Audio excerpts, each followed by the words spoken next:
ನಮಸ್ತೆ ಮಿತ್ರರೇ, ಇವತ್ತು ರಾಗಿಯ ತುಪ್ಪ ದೋಸೆ ಮಾಡೋಣ.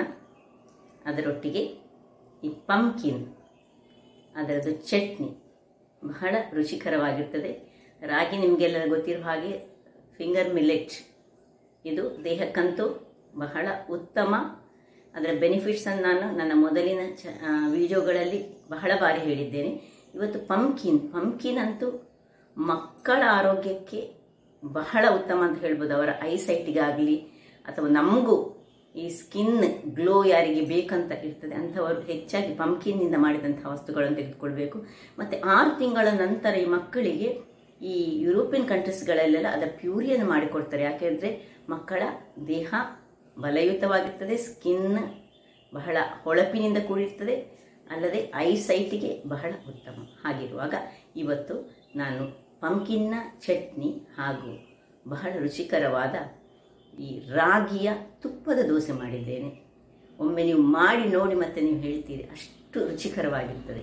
ಹಾಗಾದರೆ ನನ್ನ ಈ ವಿಡಿಯೋವನ್ನು ನೋಡುವ ಮೊದಲು ಯಾರೆಲ್ಲ ನನ್ನ ಚಾನಲನ್ನು ನೋಡ್ತಿದ್ದೀರಿ, ಯಾರೆಲ್ಲ ಇನ್ನೂ ಸಬ್ಸ್ಕ್ರೈಬ್ ಮಾಡಿಲ್ಲ, ದಯವಿಟ್ಟು ಸಬ್ಸ್ಕ್ರೈಬ್ ಮಾಡಿ ಸಪೋರ್ಟ್ ಮಾಡಿ ಅಂತ ಹೇಳುತ್ತಾ ಬನ್ನಿ ರುಚಿಕರವಾದ ರಾಗಿಯ ತುಪ್ಪ ದೋಸೆ ಹಾಗೂ ಪಂಪ್ಕಿನ್ನ ಚಟ್ನಿ ಹೇಗೆ ಮಾಡುವುದೆಂದು ನೋಡೋಣ. ನಮಸ್ತೆ ಮಿತ್ರರೇ, ಇವತ್ತು ರಾಗಿಯಿಂದ ತುಪ್ಪ ದೋಸೆ ಮಾಡೋಣ. ರಾಗಿಯ ತುಪ್ಪ ದೋಸೆ, ಫಿಂಗರ್ ಮಿಲೆಟ್ ತುಪ್ಪ ದೋಸೆ, ಘೀ ದೋಸೆ ಅಂತ ಹೇಳ್ಬೋದು. ಈಗ ಮೊದಲಿಗೆ ನಾವು ನೋಡಿ, ಈ ಬೌಲಿನಲ್ಲಿ 1 ಬೌಲ್ನಷ್ಟು ದೋಸೆ ಅಕ್ಕಿ, 1 ಬೌಲ್ನಷ್ಟು ರಾಗಿ, ಇದರಲ್ಲಿ ಇದೇ ಬೌಲ್ನಲ್ಲಿ 1/4 ಬೌಲಿನಷ್ಟು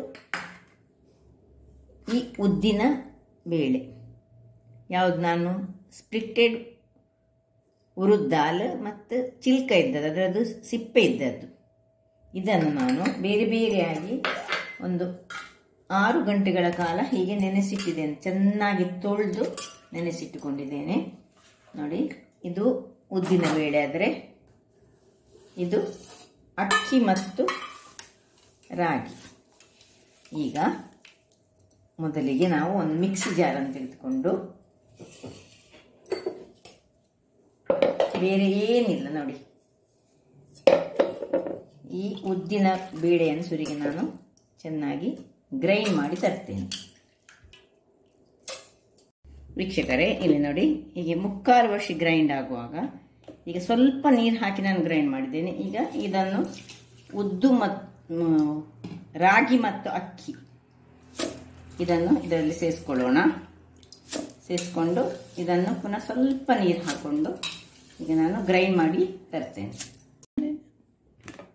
ವೀಕ್ಷಕರೇ, ಇಲ್ಲಿ ನೋಡಿ, ಇಷ್ಟು ಫೈನಾದ ಬ್ಯಾಟರನ್ನು ನಾವು ಮಾಡಿಕೊಳ್ಬೇಕು. ಎರಡನ್ನು ಸಹ ಮಿಕ್ಸ್ ಮಾಡಿಕೊಂಡು ನೋಡಿ ಎಷ್ಟು ಫೈನಾಗಿ ಆಗಿದೆ ನೋಡಿ. ಇದರಲ್ಲಿ ಸಿಪ್ಪೆ ಸಹ ಉಂಟು, ಎರಡರಲ್ಲಿ ಸಹ ರಾಗಿಯ ಸಿಪ್ಪೆ ಸಹ ಉಂಟು, ಈವನ್ ಉದ್ದಿನ ಸಿಪ್ಪೆ ಸಹ ಉಂಟು. ಸೊ ಉದ್ದಿನ ಸಿಪ್ಪೆ ಬೇಡದವರು ಉದ್ದಿನ ಸಿಪ್ಪೆ ಉದ್ದಿನಲ್ಲಿ ಮಾಡಿದರೆ ಬಹಳ ಉತ್ತಮ. ಇಲ್ಲದಿದ್ದರೆ ಖಾಲಿ ಸಿಪ್ಪೆಯಲ್ಲಿ ಇಲ್ಲದ್ರಲ್ಲಿ ಸಹ ಮಾಡ್ಕೊಳ್ಬೋದು. ಈಗ ಇದನ್ನು ಇದಕ್ಕೆ ಹಾಕೊಳ್ಳೋಣ. ಇದನ್ನು ಫರ್ಮೆಂಟ್ ಆಗಲಿಕ್ಕೆ ಈಗ ನಮಗೆ ಬಿಡಲಿಕ್ಕೆ ಉಂಟು. ಉಪ್ಪು ಹಾಕ್ಕೊಂಡೆ ನಾನೀಗ ಇದನ್ನು ತಿರುಗಿಸಿಕೊಳ್ತೇನೆ. ಸ್ವಲ್ಪ ರುಚಿಗೆ ತಕ್ಕಷ್ಟು, ಅಂದರೆ ಎಷ್ಟು ನಮಗೆ ಉಪ್ಪು ಬೇಕು ಹಾಕ್ಕೊಂಡು, ವೀಕ್ಷಕರೇ ನೋಡಿ, ಇಷ್ಟು ಉಪ್ಪನ್ನು ಹಾಕ್ಕೊಂಡು ನಾನು ಇದನ್ನು ತಿರುಗಿಸ್ಕೊಳ್ತೇನೆ. ಬೇಕಿದ್ದರೆ ಈ ನೀರಾಗದಿದ್ದರೆ ಇದಕ್ಕೆ ಸ್ವಲ್ಪ ನೀರನ್ನು ಹಾಕ್ಕೊಂಡು ನಾವು ಮಿಕ್ಸಿ ತೊಳೆದ ನೀರಿನಲ್ಲಿ ಸಹ ಸ್ವಲ್ಪ ಹಾಕ್ಕೊಳ್ಬೋದು. ತುಂಬ ನೀರು ಮಾಡಬೇಡಿ. ನಮ್ಮ ತುಪ್ಪ ದೋಸೆ ನಾಳೆ ರಾಗಿಯ ತುಪ್ಪ ದೋಸೆ, ಅದರಿಂದಾಗಿ ತುಂಬ ನೀರಿರಬಾರ್ದು ಅದು. ಮತ್ತು ಬೇಕಿದ್ದರೆ ನಾಳೆ ಬೆಳಿಗ್ಗೆ ಸ್ವಲ್ಪ ನೀರನ್ನು ಹಾಕ್ಕೊಳ್ಳೋಣ. ಈಗ ಹದಾದಲ್ಲಿ ಹೇಗೆ ನಾವು ದೋಸೆ ಹಿಟ್ಟನ್ನು ನಾರ್ಮಲ್ ಆಗಿ ಕರೆಸಿಕೊಳ್ತೇವೆ ಹಾಗೆ ಹೀಗೆ ಚೆನ್ನಾಗಿ ಕರೆಸಿಕೊಳ್ಳೋಣ. ಇದಕ್ಕೀಗ ಒಂದು ಮುಚ್ಚಳವನ್ನು ಇಟ್ಟು ಹೀಗೆ ಚೆನ್ನಾಗಿ ಸ್ವಲ್ಪ ಬೀಟ್ ಮಾಡೋದು, ಸ್ವಲ್ಪ ಹೆಚ್ಚಾಗಿ ಬೀಟ್ ಮಾಡಬೇಕು. ಇಲ್ಲದಿದ್ದರೆ ಅದು ಫರ್ಮೆಂಟ್ ಆಗುವಾಗ ಒಳ್ಳೆ ಉಕ್ಕಿ ಬರಬೇಕು, ಹಾಗಾಗಬೇಕು. ಅದಕ್ಕೆ ಈ ಉದ್ದಿನ ದೋಸೆಯನ್ನು ಫರ್ಮೆಂಟ್ ಆಗಲಿಕ್ಕೆ ಇಡುವಾಗ ಚೆನ್ನಾಗಿ ಹೀಗೆ ಬೀಟ್ ಮಾಡಿಕೊಳ್ಬೇಕು, ಅದು ವೆರಿ ಇಂಪಾರ್ಟೆಂಟ್. ಈಗ ಮುಚ್ಚಳವನ್ನು ಮುಚ್ತೇನೆ, ಮತ್ತು ಒಂದು ಬಟ್ಟೆಯನ್ನು ಕಟ್ಟಿ ನಾನು ಹೀಗೆ ಫರ್ಮೆಂಟ್ ಆಗಲಿಕ್ಕೆ ಬಿಟ್ಕೊಳ್ಳೋಣ. ಈಗ ಸಾಧಾರಣ 10 ಗಂಟೆ ಆಗಿದೆ. ಒಂದು ವೆಯ್ಟನ್ನು ಇದರ ಮೇಲೆ ಇಟ್ಟುಕೊಂಡು ನಾವು ನಾಳೆ ಬೆಳಿಗ್ಗೆ ನಮ್ಮ ಕೆಲಸ. ವೀಕ್ಷಕರೇ, ಇಲ್ಲಿ ನೋಡಿ, ಬೆಳಗಾಗಿದೆ. ಫರ್ಮೆಂಟ್ ಆಗಿ ಸಾಧಾರಣ ಒಂದು 8 ಗಂಟೆಗಳ ಕಾಲ ಕಳೆದಿದೆ. ಹೇಗೆ ಬಂದಿದೆ ನೋಡಿ. ಇದನ್ನು ಹಿಗ್ಗಿಸ್ಕೊಳ್ಳೋಣ. ಈಗ ಇದನ್ನು ಪಕ್ಕಕ್ಕಿಟ್ಟು ನಾವು ಇಲ್ಲಿ ಇದಕ್ಕೊಂದು ರುಚಿಕರವಾದ ಇವತ್ತು ಪಂಪ್ಕಿನ್ನ ಚಟ್ನಿಯನ್ನು ಮಾಡೋಣ. ಈ ಪಂಪ್ಕಿನ್ ಚಟ್ನಿ ಮಾಡಲಿಕ್ಕೆ ನೋಡಿ, ಪಂಪ್ಕಿನ್ ಇದು ಒಂದು ಇಷ್ಟು ದೊಡ್ಡ ಪಂಪ್ಕಿನಲ್ಲಿ ನಾನು ಒಂದು ಸಣ್ಣ ತುಂಡನ್ನು ತೆಗೆದುಕೊಂಡಿದ್ದೇನೆ. ಇದನ್ನು ಈಗ ಸಣ್ಣದಾಗಿ ಹೀಗೆ ಕತ್ತರಿಸಿಕೊಂಡು ಇದನ್ನು ಸಣ್ಣದಾಗಿ ಬೇಯಿಸಿಕೊಳ್ಳೋಣ. ಕತ್ತರಿಸಿದ ನಂತರ ನೋಡಿ, ತೊಳೆದುಕೊಂಡೇ ಇಟ್ಕೊಂಡಿದ್ದೇನೆ ನಾನು. ಇದನ್ನು ಸೀದಾ ಒಂದು ಎಲ್ಲವನ್ನು ಕಟ್ ಮಾಡಿ ನಾನೀಗ ಬೇಯಿಸ್ಕೊಳ್ತೇನೆ. ಎಲ್ಲ ಕತ್ತರಿಸ್ಕೊಂಡು ಹಾಕಾಯಿತು ನೋಡಿ. ಇದನ್ನು ಜಸ್ಟ್ ಸ್ವಲ್ಪ ಉಪ್ಪು ಹಾಕ್ಕೊಂಡು ನಾವು ಬೇಯಿಸಿಕೊಳ್ಳೋಣ. ಮತ್ತೇನು ಬೇಡ, ಒಂದು ಚೂರು ರುಚಿಗೆ ತಕ್ಕ ಉಪ್ಪು ಹಾಕಿ ಮುಚ್ಚಳ ಮುಚ್ಚಿ ಬೇಯಿಸೋಣ. ಇಲ್ಲಿ ಇನ್ನೊಂದು ಬಾಣಲೆಯಲ್ಲಿ ನಾನು ಕಾವಲಿಟ್ಕೊಂಡದಕ್ಕೆ ಸ್ವಲ್ಪ ಎಣ್ಣೆಯನ್ನು ಹಾಕೊಳ್ತಿದ್ದೇನೆ. ಎಣ್ಣೆ ಬಿಸಿ ಆಗಲಿ. ಇಲ್ಲಿ ಎಣ್ಣೆ ಬಿಸಿ ಆಗ್ತಾ ಇರುವಾಗ ಇಲ್ಲಿ ನೋಡಿ, ಪಂಪ್ಕಿನ್ ಬೇಯಿತ ಸಹ ಉಂಟು, ಅದು ಬೇಯಲಿ. ಪಂಪ್ಕಿನ್ನ ಚಟ್ನಿ ಮಾಡ್ತಿದ್ದೇವೆ ನಾವೀಗ. ಇಲ್ಲಿ ಬೇಕಿದ್ದ ಸಾಮಗ್ರಿಗಳು ನೋಡಿ, 1.5 ಚಮಚದಷ್ಟು ಉದ್ದಿನ ಬೇಳೆ ಬೇಕು, ಮತ್ತು 2 ಕಾಯಿ ಮೆಣಸು, ಸ್ವಲ್ಪ ತೆಂಗಿನ ತುರಿ, ಸಣ್ಣ ತುಂಡು ಹುಳಿ, ಮತ್ತು ಸ್ವಲ್ಪ ಕರಿಬೇವಿನ ಸೊಪ್ಪು. ಈಗ ಅಲ್ಲಿ ಎಣ್ಣೆ ಬಿಸಿ ಆದಾಗ ಇದಕ್ಕೆ ಉದ್ದಿನ ಬೇಳೆಯನ್ನು ಹಾಕೊಳ್ಳೋಣ. ಉದ್ದಿನ ಬೇಳೆ ಹಾಕಿ ಅದನ್ನು ಸ್ವಲ್ಪ ಫ್ರೈ ಮಾಡೋಣ. ಸ್ವಲ್ಪ ಫ್ರೈ ಆಗುವಾಗ ಈ ಮೆಣಸನ್ನು ಸಹ, ನೀವು ಗ್ರೀನ್ ಮೆಣಸು ಸಹ ಹಾಕ್ಬೋದು ಅಥವಾ ಕೆಂಪು ಮೆಣಸು ಹಾಕ್ಬೋದು, ಯಾವ ಮೆಣಸು ಹಾಕ್ತದೆ ಇದಕ್ಕೆ. 2 ಮೆಣಸುಗಳಲ್ಲಿ ಒಂದ ಗ್ರೀನ್ ಹಾಕಿ, ಒಂದ ರೆಡ್ ಚಿಲ್ಲಿ ಸಹ ಹಾಕೊಳ್ಬೋದು. ಈಗ ಸ್ವಲ್ಪ ಕರಿಬೇವಿನ ಸೊಪ್ಪನ್ನು ಹಾಕೊಳ್ಳೋಣ. ಕರಿಬೇವಿನ ಸೊಪ್ಪು ಸ್ವಲ್ಪ ಇದರಲ್ಲಿ ಒಳ್ಳೆ ಕಾಯ್ಕೊಳ್ಬೇಕು ನೋಡಿ. ಕಲರ್ ಚೇಂಜ್ ಆಗುವಾಗ ಸಾಕು. ಇಷ್ಟ ಆಗುವಾಗ ನಾವು ಇದಕ್ಕೆ ತೆಂಗಿನ ತುರಿಯನ್ನು ಹಾಕೊಳ್ಳೋಣ. ಇನ್ನು ಸ್ವಲ್ಪ ಹುಳಿಯನ್ನು ಹಾಕೊಳ್ತಿದ್ದೇನೆ. ಇದು ಸ್ವಲ್ಪ ಬೆಚ್ಚಗಾಗುವಾಗ ಚೂರು ಹಿಂಗನ್ನು ಇದಕ್ಕೆ ಹಾಕೊಳ್ತೇನೆ ನಾನು. ಆಫ್ ಮಾಡಿಕೊಂಡು ನಾವು ಹಿಂಗನ್ನು ಹಾಕೊಳ್ತಿದ್ದೇನೆ, ಅದರ ಬಿಸಿಗೆ ಇದಾಗಲಿ ಹೇಳಿ. ಮತ್ತೆ ಒಂದೇ ಒಂದು ಬೆಳ್ಳುಳ್ಳಿಯನ್ನು ಸಹ ಇದಕ್ಕೆ ಹಾಕೊಳ್ತಿದ್ದೇನೆ. ಸ್ವಲ್ಪ ತಣ್ಣಗಾಗಲಿ. ತಣ್ಣಗಾದ್ಮೇಲೆ ನಾವು ಇದನ್ನು ಉಪ್ಪು ಹಾಕಿ ನೀರು ಹಾಕಿ ಚಟ್ನಿ ಮಾಡಿಕೊಳ್ಳೋಣ. ನಾನು ಹೇಳ್ತೇನೆ, ಈಗ ಅಲ್ಲ, ಅದಕ್ಕೆ ಇಲ್ಲಿ ಬೇಯ್ತಿರುವಂತಹ ಇದು ಚೆನ್ನಾಗಿ ಬೇಯಬೇಕು. ಬೆಂದ ಮೇಲೆ ಅದರ ಒಟ್ಟಿಗೆ ಸೇರಿಸ್ಕೊಳ್ಳಿಕೊಂಡು. ವೀಕ್ಷಕರೇ ನೋಡಿ, ಇದು ಒಳ್ಳೆ ಬೆಂದಿದೆ ನೋಡಿ ಹೇಗೆ ಆಯ್ತು. ಇದನ್ನು ಸ್ವಲ್ಪ ಆಫ್ ಮಾಡಿಕೊಂಡು ಇದನ್ನು ಸ್ವಲ್ಪ ತಣ್ಣಗಾಗಲಿಕ್ಕೆ ಬಿಟ್ಕೊಳ್ಳೋಣ. ವೀಕ್ಷಕರೇ, ಇಲ್ಲಿ ನೋಡಿ, ಇದು ಒಳ್ಳೆ ತಣ್ಣಗಾಗಿದೆ. ಇದಕ್ಕೆ ಸಹ ನಾವು ಉಪ್ಪು ಹಾಕೊಂಡಿದ್ದೇವೆ. ಅದರಿಂದಾಗಿ ಈಗ ಚಟ್ನಿಗೆ ಉಪ್ಪು ಹಾಕುವಾಗ ಸ್ವಲ್ಪ ಜಾಗ್ರತೆ ಮಾಡಿಕೊಳ್ಬೇಕು.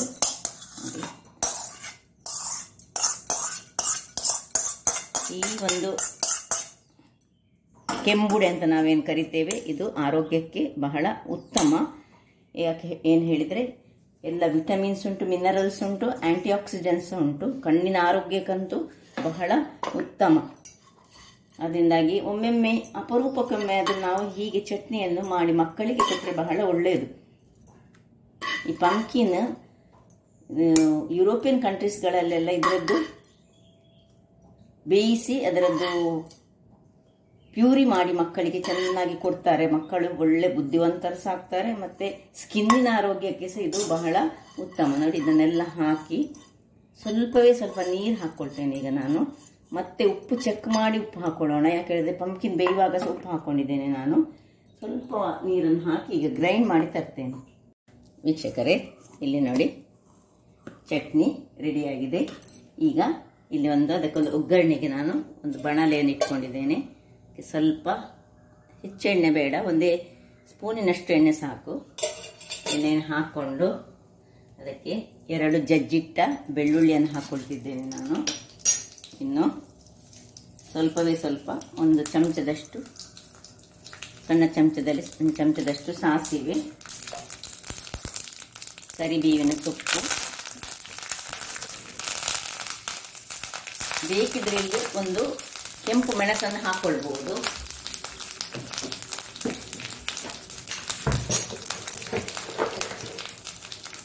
ಒಂದು ಸಣ್ಣ ಮೆಣಸನ್ನು ಹಾಕೊಳ್ತಿದ್ದೇನೆ ನಾನು. ಇದನ್ನು ಆಫ್ ಮಾಡಿಕೊಂಡು ಇದಕ್ಕೆ ಸೇರಿಸ್ಕೊಳ್ಳೋಣ.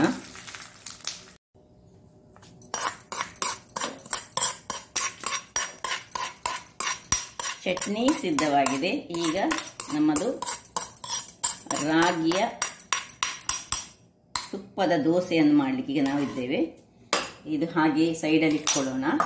ಇಲ್ಲಿ ಗ್ಯಾಸ್ನಲ್ಲಿ ಕಾವಲಿಯನ್ನು ಇಟ್ಕೊಳ್ಳೋಣ.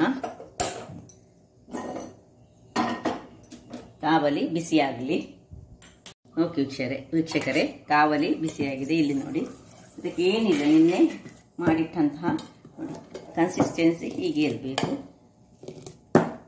ನೀವು ದಪ್ಪ ತುಪ್ಪ ದೋಸೆ ಸಹ ಮಾಡ್ಬೋದು ಅಥವಾ ತೆಳುವಾಗಿ ಸಹ ತುಪ್ಪ ದೋಸೆ ಮಾಡ್ಬೋದು. ನೋಡಿ,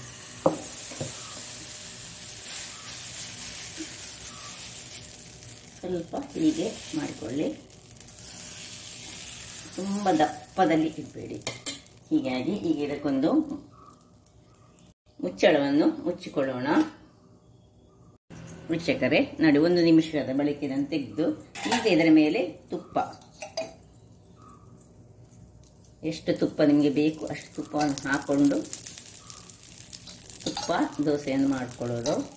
ಇಲ್ಲಿ ನೋಡಿ, ಹಾಗೆ ನಾನು ಇನ್ನೊಂದು ಕಾವಲಿಯಲ್ಲಿ ಇಟ್ಕೊಂಡಿದ್ದೇನೆ. ನೋಡಿ ಹೇಗೆ ಬಂದಿದೆ ನೋಡಿ. ಇದು ಕಬ್ಬಿಣದ ಕಾವಲಿ. ಕಬ್ಬಿಣದ ಕಾವಲಿಯಲ್ಲಿ ಆದರೆ ತುಂಬ ಚೆನ್ನಾಗಿ ಕಣ್ಣುಗಳು ಬರ್ತದೆ. ನೋಡಿ ಹೇಗೆ ಬಂದಿದೆ ನೋಡಿ. ಈಗ ಇದರ ಮೇಲೆ ಪುನಃ ತುಪ್ಪವನ್ನು ಹಾಕ್ಕೊಳ್ತಿದ್ದೇನೆ. ನಿಮ್ಮ ಹತ್ರ ಕಬ್ಬಿಣದ ಕಾವಲಿ ಇದ್ದರೆ ಕಬ್ಬಿಣದ ಕಾವಲಿಯನ್ನೇ ಯೂಸ್ ಮಾಡಿಕೊಳ್ಳಿ. ನೋಡಿ ಹಾಗೆ ಇರಲಿ ಅದು. ವೀಕ್ಷಕರೇ ನೋಡಿ, ಆಯಿತು, ಇದು ಈಗ ರೆಡಿಯಾಗಿದೆ. ಇದನ್ನು ಅಡಿ ಮೇಲೆ ಏನು ಮಾಡಲಿಕ್ಕಿಲ್ಲ. ಹೀಗೆ ನಾನು ಯಾರ ಹತ್ರ ಕಬ್ಬಿಣದ ಕಾವಲಿ ಇರುವುದಿಲ್ಲ ಅಂಥವರಿಗೋಸ್ಕರ ನಾನು ಇದನ್ನು ತೋರಿಸ್ಕೊಂಡು ನೋಡಿ, ಕಬ್ಬಿಣದ ಕಾವಲಿಯಲ್ಲಿ ಏನು ಚೆನ್ನಾಗಿ ಬರ್ತದೆ ನೋಡಿ. ಆಯಿತು, ಎಲ್ಲ ಚೆನ್ನಾಗಿ ಬೆಂದಿದೆ ನೋಡಿ, ಹೀಗೆ ಬಂದಿದೆ ನೋಡಿ. ಸೊ ಇನ್ನೊಂದು ಬೇಕಿದ್ರೆ ನಾನು ಕಬ್ಬಿಣದ ಕಾವಲಿಯಲ್ಲಿ ನಿಮಗೆ ಹಾಕಿ ತೋರಿಸ್ಕೊಳ್ತೇನೆ. ಸ್ವಲ್ಪ ನೀವು ಇದನ್ನು ಹೀಗೆ ಸ್ಪ್ರೆಡ್ ಮಾಡಿಕೊಳ್ಬೇಕು.